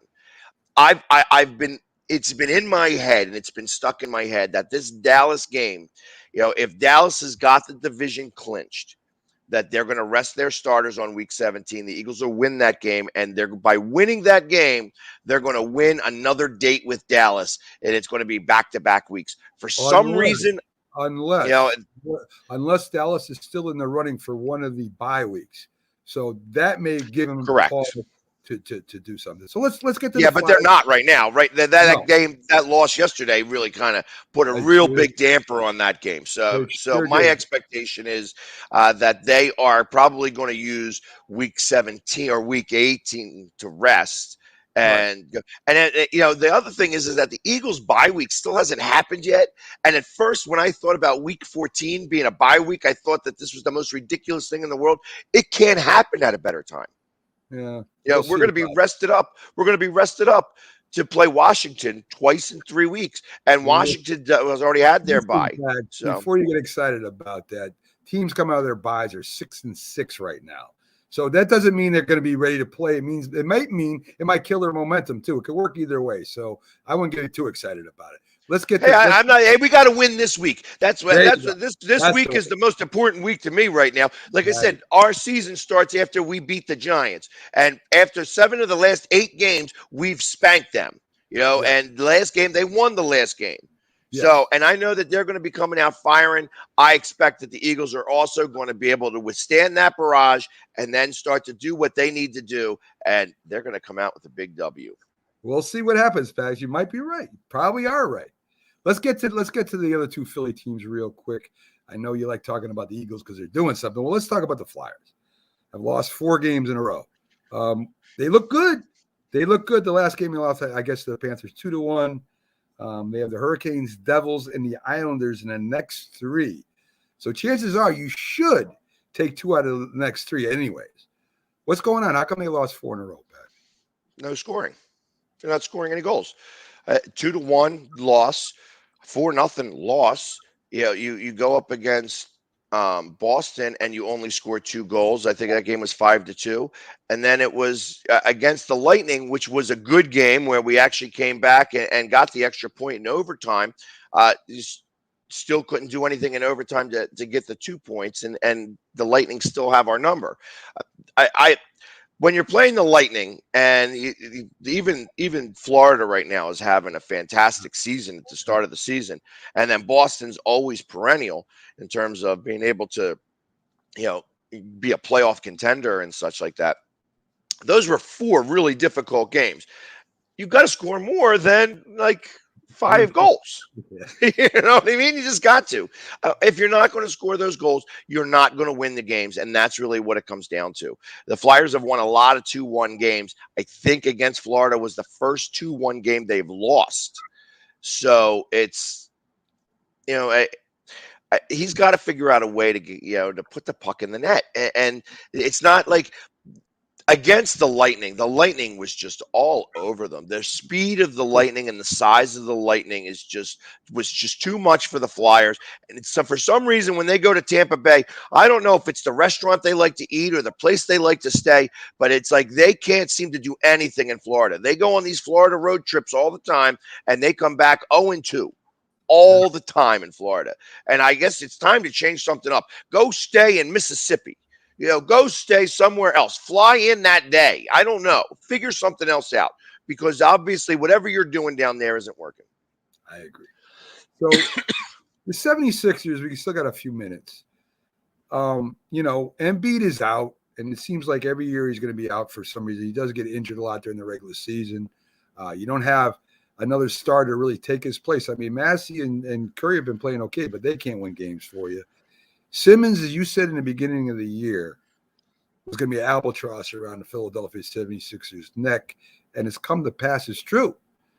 And he doesn't want no help. He doesn't want to play for the 76ers. Oh, you haven't read the news stories? Well, wait a minute.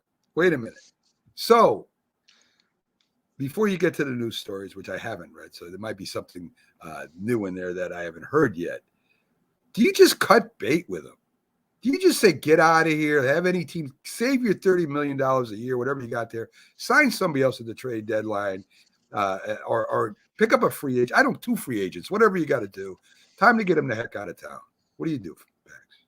No, absolutely not. I think that Morey's doing it right. I think the NBA has had a very close eye on this. I told you, I said this Ben Simmons ripple is going to create a tsunami for the CBA. It's going to be, the NBA is going to get back some control of the league because of this happening. And ultimately, the new stories is that he's broke. He's broke. And he needs to come back and play on this team specifically because he needs the money. He was a young kid. He's very cash strapped. He doesn't listen to anybody. So he's doing things his own way. So he's got he buys a car every 2 months. Well, when you spend $500,000 on a car every 2 months, well, pretty soon you run out of money when you ain't got all no the money. He's made, he's broke. I can't say I'm shocked because I'm kind of used to this, with athletes. He has 2 houses in Philadelphia, 1 house in LA for $17 million, and he's got to still pay the taxes. That's the problem. He had all that money from 1 year and from previous years, but now because he spends like a rock star, well, now he doesn't have it like a rock star. And now that he's got to come back because he's not getting paid on this away trip because he's not listening to the Sixers. He thought that this was just, hey, I'm going to come back and you're going to give me my money, and he's not getting his money, and now he's going to have to come back and play games because he needs to get paid. And which means that he's going to come back. He's going to play a quarter of a game.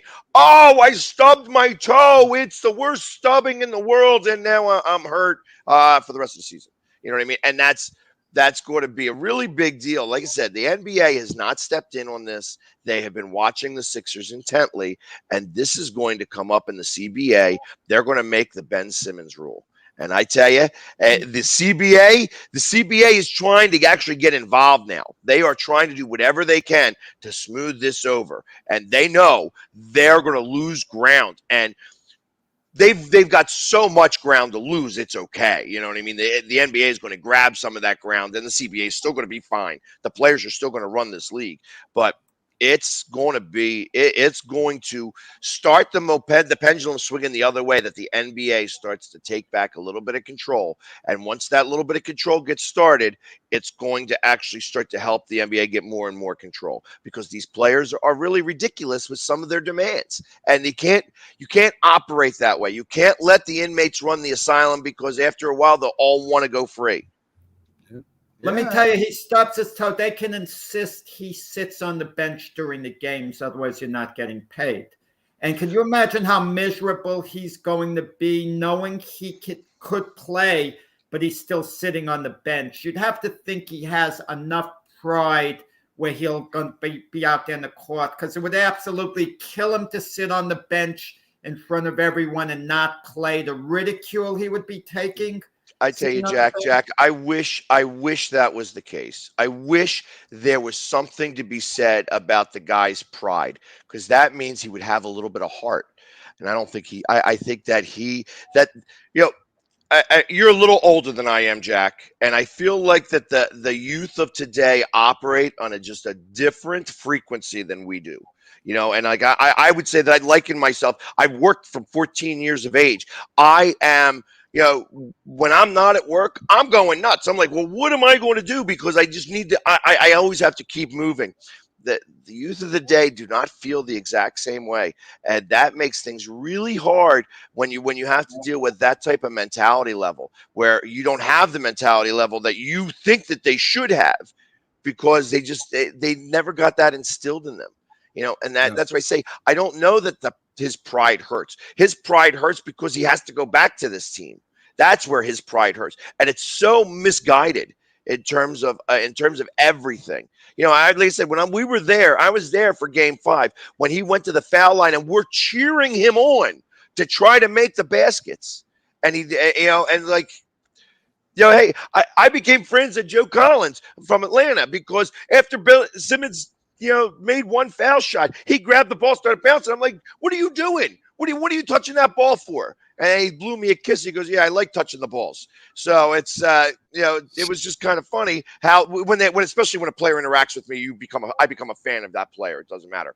And even though he's with Atlanta, I still follow him now, but that's kind of what I was talking about. He's like, what's wrong with this ball? Like, he's not supposed to make those foul shots, and he made one. So that's the kind of thing that I foresee. You know what I mean? I see that this is still not over by a long shot. We are mid-season in how the basketball turns. When all is said and done, it's still not helping the 76ers, Bags, which to me is more important than anything else right now. If you're a fan of the 76ers, you want the 76ers to win. You don't care about all this other soap opera. It might be great for the league. It might feel good that Simmons is, may get his in the end, but it's still. But I think that this is taking away from the fact that they're having a horrendous, West Coast trip right now. And we're still talking about Ben Simmons more than the West Coast trip. Yeah. That's where it's actually helping. So, when what's going on over here takes over for what's actually happening over here, that's a big deal. So I don't think that they're really upset about the fact that we're having the conversation about Simmons and not talking about how bad they've been doing on this West Coast trip. Well, it's a direct result of not having that other big athletic man in there is why they're not doing so well on that. And in the year at all, I mean, they're just above 500 right now. So we'll see what happens. Hopefully Embiid gets better and the 76ers turn something around here and get back in the thick of things. Pax, thanks for coming on as y'all do every Friday. Can't wait to see you Sunday and give us your preview again. And we'll tell you how wrong you are. And we'll just let you do your thing as we always do. Exactly. Hey, I'm going to be up there in MetLife. I was hoping maybe I'd see you, thinking that you were going to be down for the game. I'm not sure if that's happening or not. Pax, I wish I could get away from this network for a day and where I work. I wish I could do it. I can't do it right now. But hey, listen, man, you're up in the area. You're here for the Jets and Giants. Give me a call. We'll come on over. Come on. You're welcome over here, man. You're welcome here anytime. So if you can. I appreciate that. I appreciate that. I know you're flying all over the place and doing your thing. I understand. So I got 2 trips. One to the Giants and one to the Jets. So I'm going to be up there for 2 weeks in a row going up there. So, and listen, big shout out to my union. Big shout out to my union. I know we don't talk about soccer on here, but they are in the semifinals on Sunday after the Eagles game. I'm trying to race down. I'm going to try to show up to the Union game in Eagles gear, going and to root on our team up against Nashville in the semifinals of the MLS. Go Union, dupe. There you go. You just lost 3/4 of our viewers. Thank you very much, Pags. Have a great see you Sunday, and have a great weekend, man. Again, we'll see you Sunday. All right, guys, take care. Take care, buddy. So there you go, folks. A great Philly sports guy himself, Pags. Oh yeah, the door is always open to him. He's a great guy. So hopefully we get together soon. Folks, thanks for joining us today. We'll see you tomorrow on the Mac and Jack Debate Show, 8 to 10 a.m., where me, Jack, and Dr. Paul all go at it and discuss today's hottest topics. So you guys have a great Friday night. I know a lot of you are off. Enjoy your 4-day weekend, and we'll see you tomorrow, folks.